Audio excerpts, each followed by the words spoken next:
اسلام کی فطرت میں قدرت نے وہ لچک دی ہے، جتنا ہی دباؤ گے اتنا ہی وہ ابھرے گا۔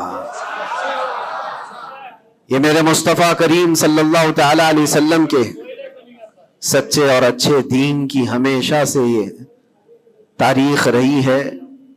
جب جب باطل طاقتیں، باطل قوتیں اپنی پوری قوت لگا دیتی ہیں، تب اسلام اور بلندی سے بڑھتا چلا جاتا ہے۔ اسی لیے ایک شعر میں بار بار اپنی تقریروں میں کہا کرتا تھا، اور اسی تقریر کے شعر کو لے کر مجھ پر نہ جانے کیا کیا مقدمے لگائے گئے، اور وہ شعر آج کیا قیامت تک بھی بولا جاتا رہے گا۔ میں وہ پھر دہراتا ہوں اس لیے کہ وہ صرف ایک شعر نہیں بلکہ ہمارا ایمان بھی ہے۔ وہ ایمان بھی ہے جس کا معنی اور مفہوم ہمارے قوم کے ہر بچے کو یاد ہے۔ قتل حسین اصل میں مرگ یزید ہے، اسلام زندہ ہوتا ہے ہر کربلا کے بعد، اسلام زندہ ہوتا ہے ہر کربلا۔ جب بھی کبھی کسی کی قربانی ہوتی ہے تو وہ رائے گاہ نہیں جاتی، وہ برباد نہیں جاتی۔ اللہ تبارک و تعالیٰ کی ہزاروں لاکھوں حکمتیں پوشیدہ ہوتی ہیں۔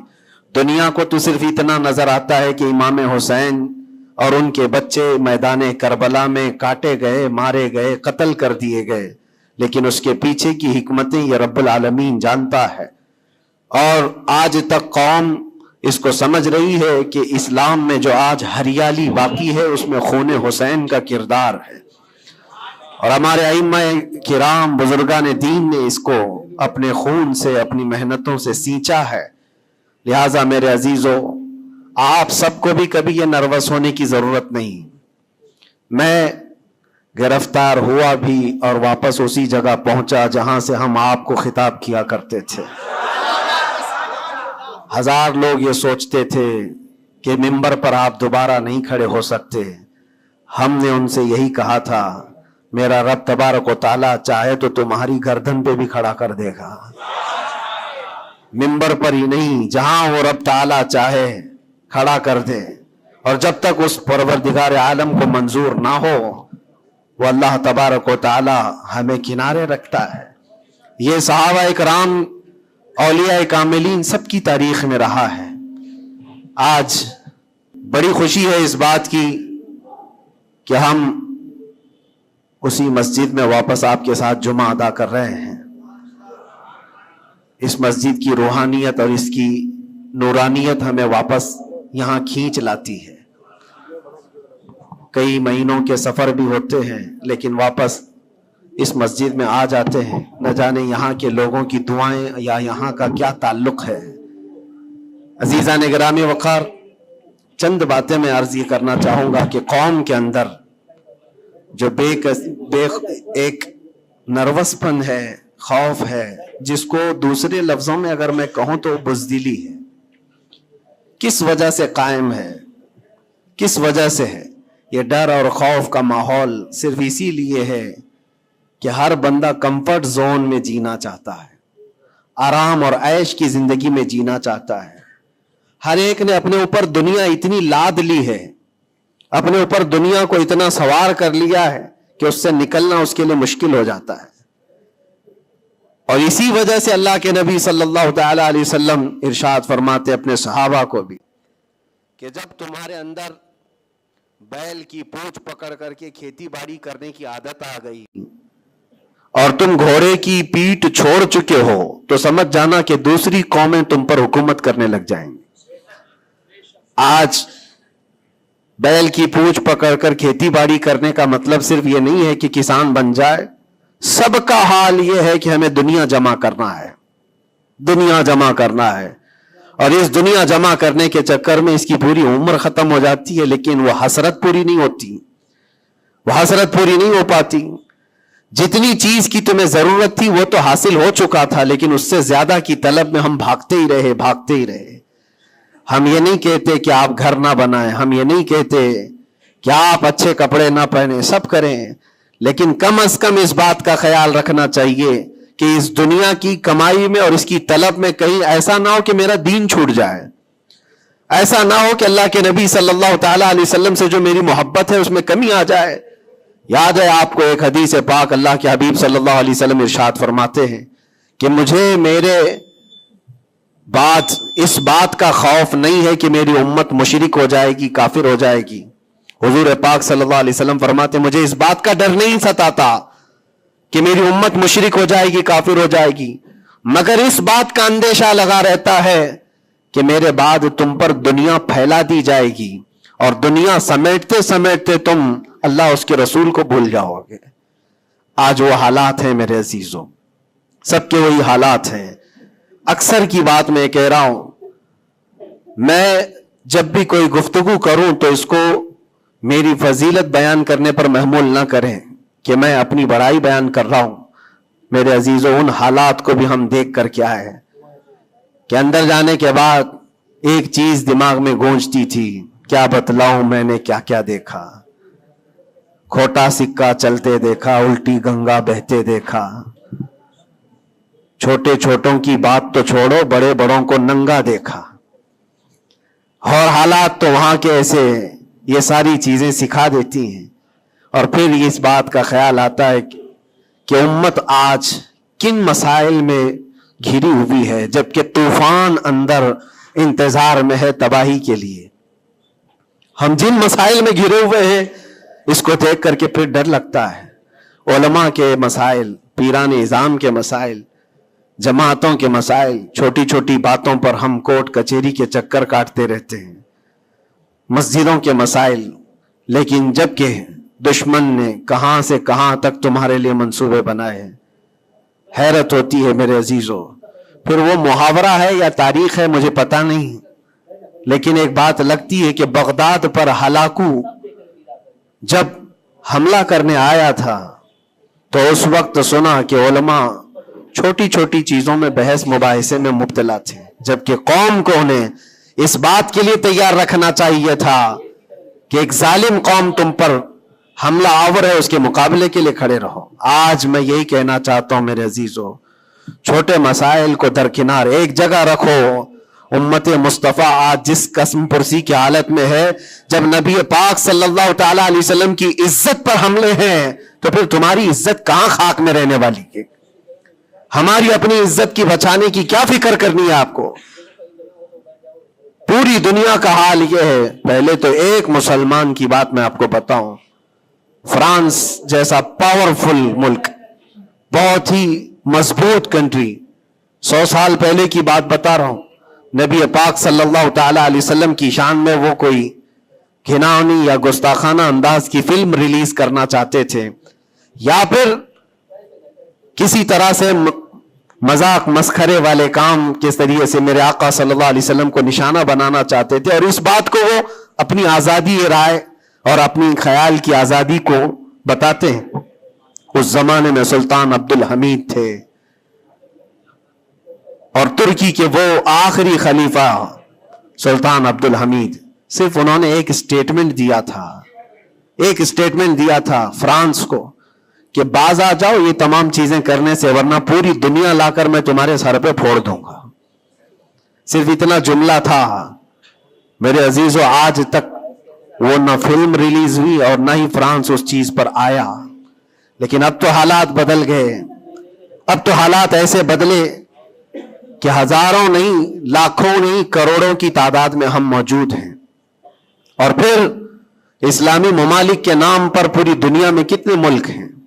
57 ممالک اسلامی کہلاتے ہیں، لیکن کس کو فکر ہے میرے مصطفیٰ کریم صلی اللہ تعالی علیہ وسلم کی عزت پر جب حملے ہوتے ہیں؟ اور یہ تمام حالات جب اپنا درد کا میں اظہار کرتا ہوں تو پھر لوگوں کو یہ لگتا ہے کہ یہ بھڑکاتے ہیں، اکساتے ہیں۔ میرے عزیزوں، میں چاہتا ہوں کہ قوم اصل مسائل کو سمجھے، جو اصل مسائل ہیں ان کو سمجھو، فرض کو دیکھو، نفل کی طرف نہیں۔ پہلے تم پر جو فرض ہے اس کے لیے کھڑے ہو جاؤ۔ آج قوم کی بکھراؤ کو بھی دیکھتا ہوں تو ایک حدیث پاک میں آپ کے سامنے رکھتا ہوں۔ اللہ کے نبی صلی اللہ علیہ وسلم سے پوچھا گیا دین کیا ہے؟ میرے آقا صلی اللہ علیہ وسلم فرماتے ہیں الدین النصیحہ، دین خیر خواہی کرنے کا نام ہے، ہر ایک کے ساتھ اچھا برتاؤ۔ پھر پوچھا قلنا لمن یا رسول اللہ صلی اللہ علیہ وسلم، اے اللہ کے رسول کس کے لیے خیر خواہی کرنے کا نام دین ہے؟ اللہ کے رسول صلی اللہ علیہ وسلم فرماتے ہیں للہ ولکتابہ ولرسولہ وللائمۃ المسلمین وعامتہم، اللہ کے لیے، اس کی کتاب کے لیے، اس کے رسولوں کے لیے، اور مسلمانوں کے جو امام ہیں یا ان کے حاکم ہیں، ان کے لیڈر ہیں، ان کے لیے، اور تمام مسلمانوں کے لیے اچھائی کا ارادہ کرنا، بھلائی کا ارادہ کرنا، اسی کا نام دین ہے۔ دین کو اللہ کے نبی صلی اللہ تعالی علیہ وسلم نے ان تمام چیزوں کے ساتھ لگا کر کے آپ کو بیان فرمایا، اور آج میں اس میں سے ایک ٹکڑا ہی اگر بیان کروں کہ الدین النصیحہ لأئمۃ المسلمین وعامتہم، مسلمانوں کے امام، مسلمانوں کے جو لیڈر ہیں ان کے لیے اور عام مسلمانوں کے لیے خیر خواہی کرنے کا نام دین ہے۔ اور آج میرے عزیزو اس بات کی بہت زیادہ ضرورت ہے، بہت زیادہ ضرورت ہے۔ اجتماعی طور پر سب دیکھیں کہ ہمارا مفاد کس میں ہے، امت کا کام کس میں ہو سکتا ہے۔ اور ایک حدیث میرے آقا صلی اللہ علیہ وسلم فرماتے ہیں من اصبح ولم یہتم، حضور اکرم صلی اللہ علیہ وسلم فرماتے ہیں من لم یہتم بامرنا فلیس منا، جو اس حال میں صبح کیا کہ میری امت کا خیال نہیں کیا، حضور فرماتے وہ ہم میں سے نہیں ہے، وہ ہم میں سے نہیں ہے۔ کتنی صبح ایسی ہوتی ہیں جو تم صبح اٹھ کر کے سوچتے ہو کہ امت کا کیا ہونا ہے؟ یا آقا کریم صلی اللہ علیہ وسلم فرماتے ہیں جس نے میری امت کا خیال نہیں کیا وہ مجھ میں سے نہیں ہے، وہ ہم میں سے نہیں ہے۔ عزیزان گرامی وقار، ہر ایک کو ایک درد ستاتا ہے کہ کل کیا کھاؤں گا، کل کیا پہنوں گا، میرا گھر کیسے بنے گا، میری جاب کیسے لگے گی۔ لیکن ان غربائے امت کے لیے کون سوچتا ہے جو کاٹے جا رہے ہیں، مارے جا رہے ہیں، جن کے گھر اجاڑے جا رہے ہیں، ان کے بارے میں کبھی دل کے اندر نرمی آتی ہے؟ اگر تمام مسلمانوں کے دلوں کے اندر یہ نرمی اور یہ رحم ہوتا تو میرے عزیزو حالات ایسے نہیں ہوتے تھے، حالات ایسے نہیں ہوتے۔ صحابہ اکرام میں سے ایک مثال میں آپ کو بتا دوں کہ ہمارا دین آج جس کو ہم لے کر کے چل رہے کتنا بکھر گیا۔ سچ کہا تھا حالی نے کہ اے خاص ہے خاصان رسول وقت دعا ہے، امت پہ تیرے وقت عجب آ کے پڑا ہے۔ جو دین نکلا تھا بڑی شان سے اپنے وطن سے، آج وہ پردیس میں غریب الغربا ہے۔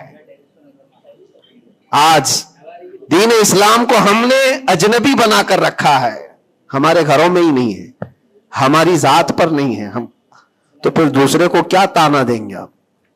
آپ اسلام زندہ باد کا نعرہ لگاتے ہیں اور اب اسلام کی حقانیت کو بلند و بالا انداز میں بیان کرتے ہیں، سڑکوں پر آ جاتے ہیں۔ تمہیں سڑکوں پر آ کر احتجاج کرنے کی کیا ضرورت ہے؟ تم اگر اسلام کو اتنا ہی پسند کرتے ہو تو اپنی بیویوں پر کیوں نہیں اسلام پسند کرتے؟ اپنی بچیوں پر، اپنے گھر والوں پر اسلام کو کیوں نہیں پسند کرتے؟ انہیں بے پردہ باہر جب گھمایا جاتا ہے تب اسلام زندہ باد کا نعرہ کیوں نہیں؟ یہ شادی ہال میں کبھی جا کر دیکھیں، یہ پارٹیوں میں جا کر دیکھیں، اندازہ بھی نہیں ہوتا کہ یہاں مسلمانوں کا جم غفیر ہے۔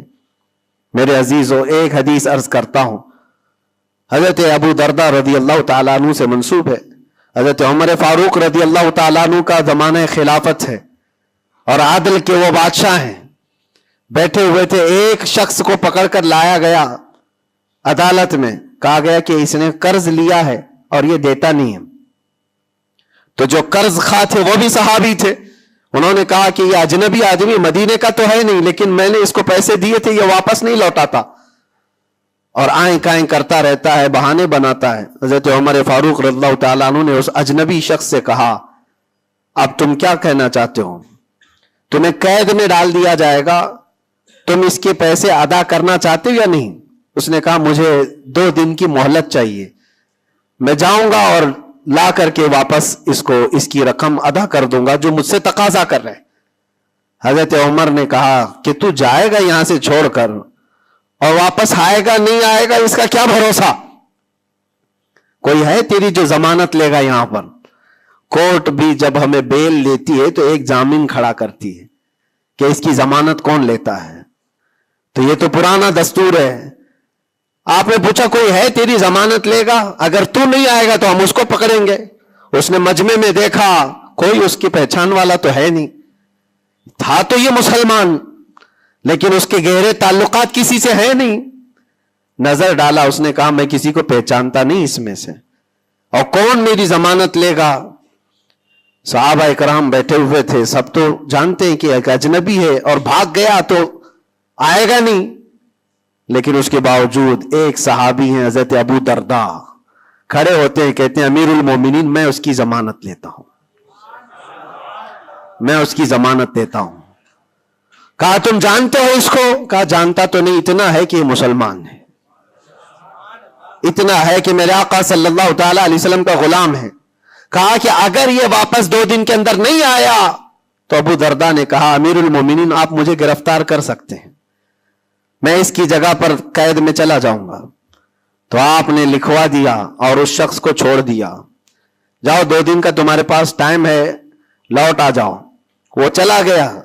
لوگوں میں تو یہی مشہور تھا, ایک بار جو چھوٹ گیا وہ عدالت سے واپس کہاں آتا ہے, کب وہ کسی کے شکنجے میں آئے گا. 2 دن کا وقت گزر گیا اور شام ہو گئی, وہ آیا نہیں. مغرب کا وقت تھا, اس سے پہلے امیر المومنین نے کہلا بھیجا کہ ابو درداء سے کہو کہ اپنی گرفتاری دے دے, جس کی وہ ضمانت لیا تھا وہ آیا نہیں ہے. عدالت پھر سے لگی. قرض خواہ جنہوں نے قرض دیا تھا وہ بھی تھے, اور حضرت ابو درداء کو لایا گیا, کہا کہ میں تیار ہوں. وہ نہیں آیا, لیکن ابھی عدالت ختم ہونے سے پہلے دیکھا کہ وہ شخص واپس لوٹ آیا, مال بھی لے کر کے آیا, اور کہا کہ امیر المومنین مجھے تاخیر ہو گئی, میں معافی چاہتا ہوں, راستہ ایسا تھا ویسا تھا, لیکن میں لوٹ آیا اور جس کی یہ امانت ہے وہ واپس کرتا ہوں. حضرت عمر فاروق رضی اللہ تعالیٰ عنہ نے فرمایا ٹھیک ہے, جس کا قرض ہے, جس کے تم نے لیے تھے اس کو لوٹا دو. اس نے جب وہ قرض خواہ جو صحابی تھے ان کو لوٹانے کی بات کی کہ آپ کی امانت آپ لے لیں, تو کھڑے ہوئے اور کہا کہ میں معاف کر دیتا ہوں, جو تو نے لیا تھا اس کو میں نے معاف کر دیا, جاؤ. تو حضرت عمر فاروق رضی اللہ تعالیٰ عنہ فرماتے ہیں کہ پھر یہ مجلس دیکھی تو اس اجنبی شخص سے پوچھا تو چاہتا تو بھاگ جاتا, تو چھوڑ کر چلا جاتا, واپس نہیں آتا تو کون پکڑ کر لاتا, تو کس علاقے کا ہے یا کہاں جاتا, واپس کیوں آیا؟ جانتے ہو اس نے کیا جواب دیا؟ امیر المومنین آپ سچ کہہ رہے ہیں, میں ایسی جگہ چلا جاتا جہاں سے لوگ مجھے پکڑ کر نہ لاتے, تھوڑی سی رقم ضرور تھی, میں بچا کر کے چلا جاتا, لیکن دل میں یہ خیال آیا کل کو دنیا یہ کہے گی رسول اللہ کے غلام دھوکے باز ہوتے ہیں, کہیں اللہ کے نبی صلی اللہ تعالی علیہ وسلم کے اوپر کوئی انگلی نہ اٹھائے کہ حضور کا غلام ایک مسلمان دھوکہ دیتا ہے. اس لیے میں واپس لوٹ آیا, میرے لیے دنیا حقیر ہے, میرے مصطفیٰ کی نسبت بہت بلند ہے. امیر المومنین نے ابو درداء سے پوچھا کہ اے ابو درداء, تم ایک اجنبی شخص کی ضمانت لینے کو تیار ہو گئے, تمہارے اندر کیا جذبہ آ گیا ایسا؟ ابو درداء نے کہا امیر المومنین میں نے دیکھا یہاں پر حالات ایسے کہ اس کو پہچاننے والا کوئی نہیں, اور اگر ہم میں سے کوئی بھی نہیں اٹھتا تو یہ شخص اور اس کے بعد آنے والی قوم یہ کہتی حضور پاک صلی اللہ علیہ وسلم کے غلاموں میں مدد کرنے کا جذبہ ختم ہو گیا ہے, نبی پاک صلی اللہ تعالی علیہ وسلم کے غلاموں میں مدد کرنے کا جذبہ چلا گیا. کوئی اگر یہ تانا مارتا, اس لیے میں کھڑا ہو گیا. زیادہ سے زیادہ کیا ہوتا کہ میں قید میں چلا جاتا, لیکن میرے نبی کی ذات پر کوئی انگلی تو نہیں اٹھا سکتا. حضرت امیر المومنین نے اس صحابی سے پوچھا تم نے قرضہ معاف کیوں کر دیا؟ اور عدالت میں مقدمہ کیا تھا, معاف کرنا تھا تو پہلے کر دیتے. آپ نے کہا کہ میں اس کو پہلے پہچانتا نہیں تھا, لیکن یہ جب 2 دن کا موقع لے کر گیا بھی اور واپس لوٹ آیا بھی تو امیر المومنین میرا تو یہ حق بنتا ہے کہ میں اس مسلمان کا قرض معاف کر دوں, اس لیے کہ میرے دل میں بھی یہ خیال آیا کہ اگر میں معاف نہ کرتا تو کل کو دنیا یہ کہتی کہ رسول اللہ کے غلاموں میں معاف کرنے کا جذبہ بھی چلا گیا. یہ ہے پورا دین, یہ ہے پورا دین. ایک دوسرے کو معاف کرنے کا جذبہ، ایک دوسرے کی مدد کرنے کا جذبہ اور وعدے کو مکمل کرنے کا جذبہ، یہ کل ملا کر کے دین بنتا ہے۔ عزیزان گرامی وقار، آج جن حالات سے ہم گزر رہے ہیں، ہمارے درمیان نفرتوں کی دیواریں کھڑی ہیں، ایک دوسرے کو سلام کرنے سے بھی کتراتے ہیں، جبکہ مسجد کی صفوں میں شانے سے شانہ لگا کر کھڑے ہوتے ہیں۔ پھر وہ کون سا جذبہ ہے جو مر گیا ہے یا ختم ہونے کو آ گیا ہے؟ زندہ کرو۔ ہم اس نبی پاک صلی اللہ تعالی علیہ وسلم کی امت میں ہیں، اس نبی پاک صلی اللہ تعالی علیہ وسلم کی امت ہے جہاں ہماری جان جا رہی ہو لیکن میرے پڑوس میں کوئی پیاسا ہو تو ہم پانی نہ پی کر اسے پانی پلا دیتے ہیں۔ ہماری یہ تاریخ رہی ہے کہ نہیں رہی ہے؟ صحابہ اکرام کی یہ تاریخ ہے۔ مدینہ طیبہ کو جا کر دیکھ لینا، نبی پاک صلی اللہ تعالی علیہ وسلم کے اس پاک زندگی میں ایسا بھی تھا کہ ایک صحابی کے گھر گوشت کا تحفہ آیا، بھنا ہوا گوشت تھا، کسی نے دیا، انہوں نے یہ سوچ کر کے بغل میں دے دیا مجھ سے زیادہ بھوکے میرے پڑوسی ہیں، پڑوسی نے یہ سوچا مجھ سے زیادہ میرا پڑوسی بھوکا ہے، وہ گوشت کی بھنی ہوئی سری بکری کی مدینے میں ایک رات میں سب گھروں میں گھومتی گھومتی اسی پہلے صحابی کے گھر آ گئی۔ ہر ایک کو یہ خیال تھا مجھ سے زیادہ حق اس کا ہے، ہر ایک کو یہ خیال تھا مجھ سے زیادہ اس کا حق ہے۔ عزیزان گرامی وقار، آج جو حالات ہیں وہ بہت بدلے ہوئے لگتے ہیں، بہت بدلے ہوئے لگتے ہیں کہ ہر ایک کو یہ لگتا ہے سب سے زیادہ حقدار میں ہوں، مجھ پر ہی رحم ہونا چاہیے، میری مدد ہونی چاہیے، دوسرے کی ہو یا نہ ہو۔ یہ تمام باتیں صرف اس لیے کہہ رہا ہوں کہ ائمۃ المسلمین اور عامتہم جو حدیث پاک میں آیا ہے، مسلمانوں کے امام، مسلمانوں کے لیڈر، ان کے بارے میں خیر خواہی کرنا یہ بھی دین ہے۔ اور آج تو جن حالات کو دیکھ رہے ہیں ہم، الیکشن کا ماحول ہے، ہر ایک کی نظر لوگوں کے صرف ووٹ پر لگی ہوئی ہے، اور پھر اس کے بعد پتہ نہیں 5 سال تک تو ڈھونڈتے رہو، پتہ بھی نہیں ملتا۔ لیکن ان حالات میں مسلمانوں کو یہ چاہیے کہ وہ اپنے حق رائے دہی کا پورا استعمال کریں۔ تمہارے کچھ حقوق ہوتے ہیں، تمہارے بھی کچھ مطالبے ہونے چاہیے۔ ہر قوم آج ووٹ دینے سے پہلے اپنے مطالبے رکھتی ہے کہ ہمارے محلہ بڑا خستہ حال ہے، اس کی گٹر بنا دو، اس کے فلاں کر دو، بجلی پانی صحیح کر دو۔ یہ ضروریات زندگی کے مطالبے تو رکھتی ہی ہے، مسلمانوں کے مطالبے کہاں چلے گئے؟ ہمارے حقوق کے بارے میں کبھی بات کیوں نہیں رکھی جاتی؟ اسی لیے میرے عزیزو، میرا مشن تو صرف اتنا ہے، ہمارا لیڈر وہی ہے جو ناموس رسالت کے لیے کھڑا رہتا ہے۔ ہم اس کو لیڈر بھی مانتے ہیں جو میرے آقا صلی اللہ تعالی علیہ وسلم کی عزت کے لیے کھڑا رہے، اس لیے کہ میرے عزیزو ہمارا پورا ایمان یہی ہے، ہمارا پورا ایمان یہی ہے۔ اور آپ کو پتا ہے محمد کی محبت دین حق کی شرط اول ہے، اسی میں ہو اگر خامی تو سب کچھ نامکمل ہے۔ اور اگر تم نبی پاک صلی اللہ تعالی علیہ وسلم کی محبت اور ان کی عظمت کے لیے کھڑے ہو گئے تو دنیا یوں ہی سنور جائے گی۔ آپ کو پتا ہے ڈاکٹر اقبال نے کیا ایک بہت پیارا حل دیا تھا ہمیں، بہت پیارا حل ہے۔ مسائل تو بہت ہیں، ہم بھی چاہتے ہیں ہمارے لیڈروں کے پاس رکھیں، ہماری ایجوکیشن کے مسائل ہیں، ہمارے گھر بار کے، ڈرینیج کے، روڈ کے، لائٹ کے، پانی کے، بہت سارے مسائل ہیں۔